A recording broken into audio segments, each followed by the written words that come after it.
Hello guys, तो कैसे आप सभी लोग। Welcome to my AR universe. तो आज हम देखने वाले हैं माइनक्राफ्ट में 10 बेस्ट सेटिंग्स। तो आ जाइए देखते हैं।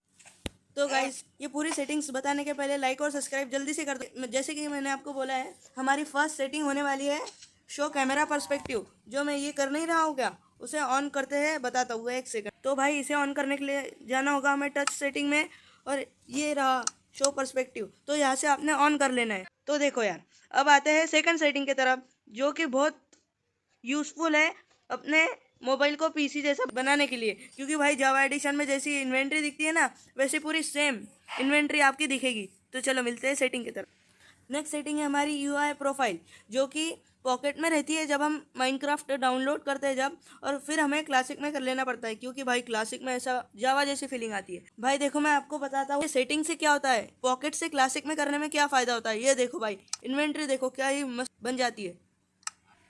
तो चलते हैं नेक्स्ट सेटिंग की तरफ, और लाइक सब्सक्राइब ज़रूर से कर देना दोस्तों। और पहले मैं ये बता दूं कि ये सेटिंग भी बहुत यूज़फुल होने वाली है। नेक्स्ट सेटिंग है हमारी हाइड पेपर डॉल। तो ये ऑन रहती है, इसे ऑफ कर लेना है। अब बताता हूँ इसका असर। स्क्रीन के लेफ्ट हैंड साइड में जो डॉल दिख रही है ना, उससे क्या होता है पता है आपको। जब भी हम सर्वाइवल खेल रहे होते हैं, अगर हमारा आर्मर टूट जाता है तो हमें पता नहीं चलता। तो भाई, ये डॉल से हमारा आर्मर टूटा तो पता चले जाएगा, इसलिए ये मेन सेटिंग है। तो मिलते हैं नेक्स्ट सेटिंग की तरफ। और भाई, नेक्स्ट सेटिंग तो पीवीपी के लिए बहुत सेटिंग का नाम है फील्ड ऑफ व्यू। तो यार, इसे पीवीपी के लिए हमेशा 90 रखना चाहिए। तो गाइज, हमारी नेक्स्ट सेटिंग होने वाली है यूआई स्केल मॉडिफायर। तो चलो देखते हैं। तो बेसिकली यूआई स्केल मॉडिफायर में ये होता है, आप खुद ही समझ जाओगे। ये देखो। तो गाइस, इसलिए इसे हमेशा 80 पे रहने देना चाहिए। और भाई, नेक्स्ट सेटिंग को ऑन नहीं करना है, उसे ऑफ करना है, क्योंकि ये सेटिंग से हमारा माइनक्राफ्ट जो है वो स्मूथ चलने लगेगा। तो वो सेटिंग का नाम है व्यू बॉबिंग। तो इसे ऑफ करना है। तो हमारी नेक्स्ट सेटिंग है कॉटलाइन सिलेक्शन। ये एकदम लास्ट में जो कॉटलाइन सिलेक्शन है ना भाई, उसे ऑन कर लेना है। अब बताता हूँ उससे क्या होता है। तो भाई, आउटलाइन सिलेक्शन से ये होता है, ये देखो बॉक्स बनकर आ जा रहा है। एमएलजी बहुत बढ़िया तरीके से हो जाती है। तो चलते हैं भाई हमारे नेक्स्ट सेटिंग की तरफ, और वो सेटिंग का नाम है म्यूजिक ऑफ। क्योंकि भाई, माइनक्राफ्ट का म्यूजिक जो है ना, वो पूरा सिर दुखा के रख देता है। सेटिंग में जाकर ऑडियो पे टच करना है, फिर जो म्यूजिक रहता है वो फुल रहता है, इसे पूरा कम कर देना है, बाकी कुछ छेड़छाड़ नहीं करनी। तो बढ़ते हैं हम नेक्स्ट सेटिंग की तरफ, और वो सेटिंग के लिए हमें जाना होगा वर्ल्ड सेटिंग के अंदर।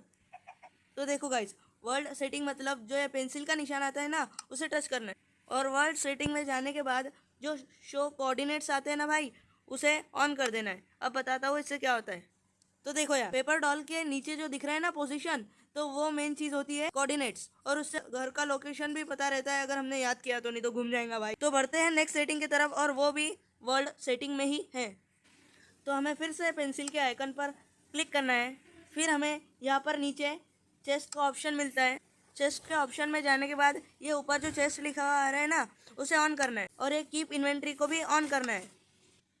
तो अब मैं आपको बताता हूँ कीप इन्वेंट्री का मतलब क्या होता है। सपोज भाई, आप नूब हो, अगर हम कभी जॉम्बी से गिरकर कभी ऐसा मर गए, जितनी भी चीज़ें रहती है वो कभी ड्रॉप नहीं होगी। ये हो गई गाइस 10 बेस्ट सेटिंग्स। तो आपको वीडियो अच्छी लगी हो तो सब्सक्राइब ज़रूर कर देना। और इसके बाद हम लाने वाले हैं पीवीपी मैप में हम पीवीपी भी सीखेंगे।